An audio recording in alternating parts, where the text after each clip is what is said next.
Do you want to improve and speak English better? Then don't do these things.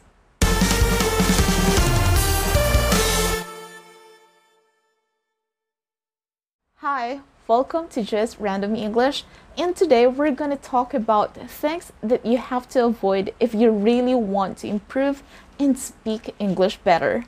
I've met a lot of students who had enough exposure of the English language or who have been studying English for so long, but according to them, their improvement when it comes to the English language is kind of slow or slower than what they have expected. And normally, the answer is because they're doing things that they're not supposed to do, or they're not doing things which they're supposed to do. As you all know, I'm not a native speaker either, so these tips or these things that I'm gonna share with you are actually things that I have also applied to myself. If you're new to the channel and if it's your first time watching this video, please don't forget to hit the like and subscribe button. We post English lessons here and I guarantee that this channel is very helpful for you. Number one, or the very first thing that you have to avoid is translating. Do not translate from your native language. When we say native language, we mean to say the language that you've first learned or the language that you've been speaking since you're young. This is a very common mistake because usually English learners or learners of other languages tend to translate from their statements or from their sentences in their native language to their target language. For example, in the case of the Filipinos, they tend to translate from the Filipino words, phrases, or sentences to English. And what makes that very wrong is that we don't have an equivalent of every Tagalog or Filipino word in English and vice versa. And you know what? It's not just the equivalence of words, phrases, and sentences from one language to another. There are languages which don't have all the parts of speech in English. Other languages have another word order or the sequence of words in sentences. Sometimes they have the verb or the adjective as the last word in their sentences. Sometimes languages don't need a subject, whereas in English, most of the time we need a subject. Another thing when it comes to translating is that when you translate, you tend to speak slower or to respond way slower. Why? Because your mind has to process first your statement or your response in your native language, then your mind will translate that statement to another language. I've seen a lot of videos where English teachers teach learners how to think in English, and I think that's very helpful because when you think in English, you don't translate. So how can you avoid translating from your native language to your target language? Just tell yourself that at that moment, let's say you're currently speaking English, at that moment, you don't know any other languages but English. You have to condition yourself. You have to trick your mind and tell your mind that you don't know any other languages but English. So there's no other way to think of words, expressions, and sentences but in English. Number two, not learning English in English. What do I mean by saying that? Some learners tend to still stick with their native language even though they're learning another one. Well, that's good. For example, in the case of beginners, they might learn English using their native language. For example, they'll have a teacher who will explain to them the different parts of speech or word order, the common word order of sentences in English, and that's perfectly fine. We don't have a problem with that. It's actually quite helpful for you to know basic concepts in the language. I know this happens because I'm also an English teacher, so sometimes it happens that a teacher who has the same native language as the learner might explain concepts in English in the native language. For example, Filipino explaining concepts or lessons in English in Filipino. I mean, that's not totally bad, but it would be more helpful for you if you're going to learn English using the medium or the language itself. What are the benefits of learning English in English? Well, you'll get exposed to different terms, different concepts, vocabulary words. You'll get to hear a lot of English words and phrases. And you know what? That sometimes is a trick, because sometimes we think that we understood the lesson. That happened to me a lot of times when I was in elementary. I thought I understood the lesson because it was explained to me in Filipino or sometimes in Tagalog, and then English.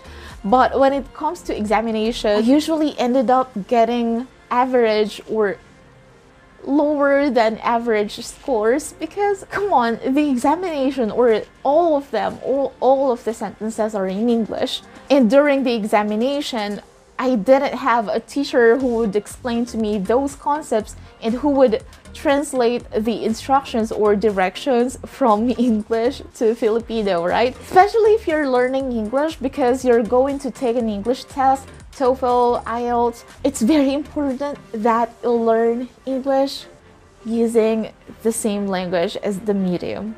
The third one is being afraid of committing mistakes. We all commit mistakes, and we all know that. I know that you know that already. Nobody's perfect. Even English teachers, even native speakers commit mistakes in their own language. And if you're going to be too hard on yourself, you would keep on thinking those times when you committed grammatical mistakes or mispronunciations. I suggest that you go easy on yourself. Being afraid of committing mistakes is, I think, one of the major reasons that learners or language learners have sometimes slow progress, because they would keep on thinking, they would be hesitant, they would be reluctant of speaking, or maybe they would think that they don't know all of the grammar rules yet, so they won't be able to speak. Well, I'm telling you again that that's fine. And you know what? If you're committing mistakes, that means you're usually trying something out, and that's actually very helpful for you. The fourth one is learning a lot of information, a lot of lessons at the same time. This usually happens to beginners or adults who have just restarted learning the language. For example, they've learned English from elementary or from high school to college. They stopped for a few years. Once they come back and learn the English language, they would be so determined, and they would buy a lot of books. They would enroll in too many English classes. I'm not saying this because I don't believe that you'll be able to learn all of them at the same time. Yeah, I think that you're pushing yourself too much. You have to process those and you have to apply those, especially if your target is related to grammar or speaking. You have to spend still more time in applying those lessons that you're learning. So if you'll spend most of your time watching lessons, answering workbooks, or attending classes, you might not have enough time to process those information for them to retain in your long-term memory. You need time for them, all right? Now, I understand the frustration sometimes, because some learners might be doing this because they feel like they're not improving. You know what? Sometimes we just don't see that. But after, for example, 1 year or 6 months maybe, you would really see your improvement. And one of the things I would recommend for you to see your improvement is to record yourself. You might cringe because nobody wants to hear their own voice, but you have to bear with that. Listen to that recording after a few months, let's say 6 months or a year, and you would clearly see that, oh, okay, so I used to speak like this, but I don't speak like that anymore. I felt that 3 or 4 years ago when I heard myself speaking in English because I had to submit the recording of my voice when I was applying to an ESL company. I found out that there's something wrong with my pronunciation, and there's something wrong with the intonation of my voice, or where I put the stress in some words. I had decided to improve my speaking skills. And after 3 months or 5 months of practicing, I felt like I wasn't improving at all. But after a year, a friend told me I sounded different. That's when I tried to listen again to the recording a year ago, and I recorded a new one.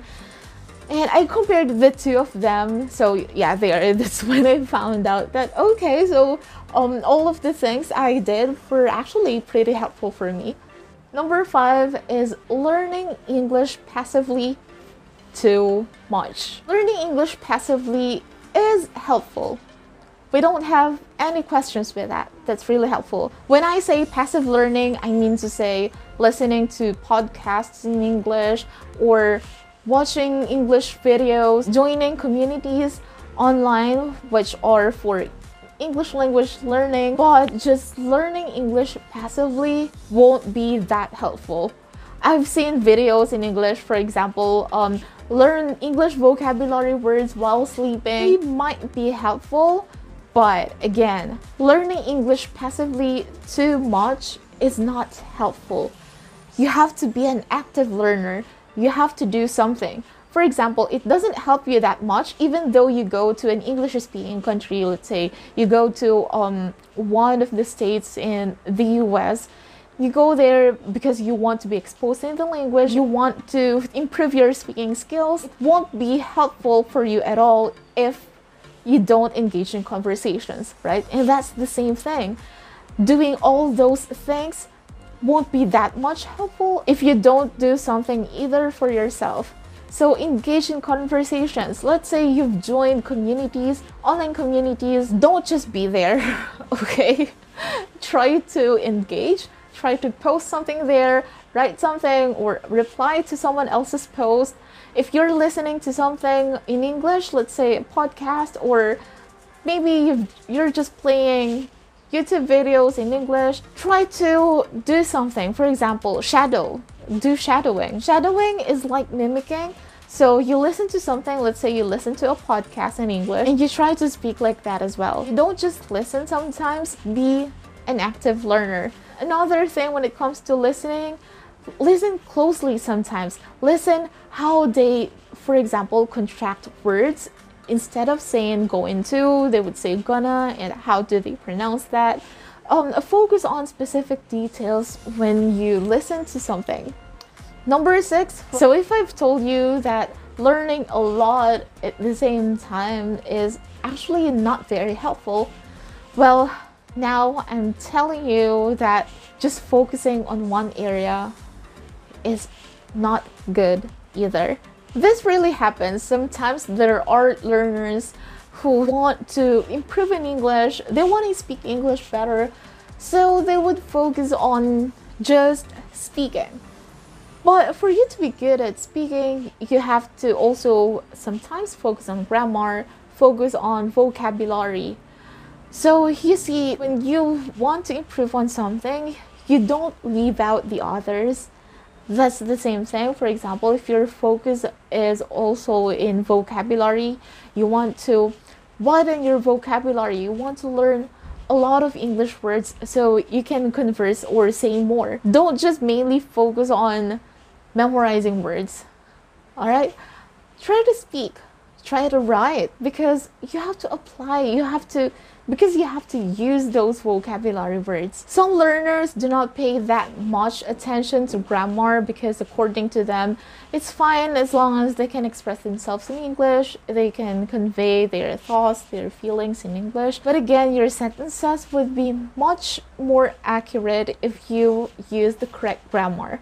Just to be clear, I have nothing against teachers who use their native language or the native language of the learners to explain English lessons. I'm saying that it would be much better if you're going to learn English using English. If you have suggestions for the next videos, please leave them in the comments. If you haven't subscribed yet and you've reached this part of the video lesson, I suggest that you click that subscribe button. Share this with other learners. I'd really appreciate that. And as always, dream and make your dream happen. I'll see you on my next video. Bye!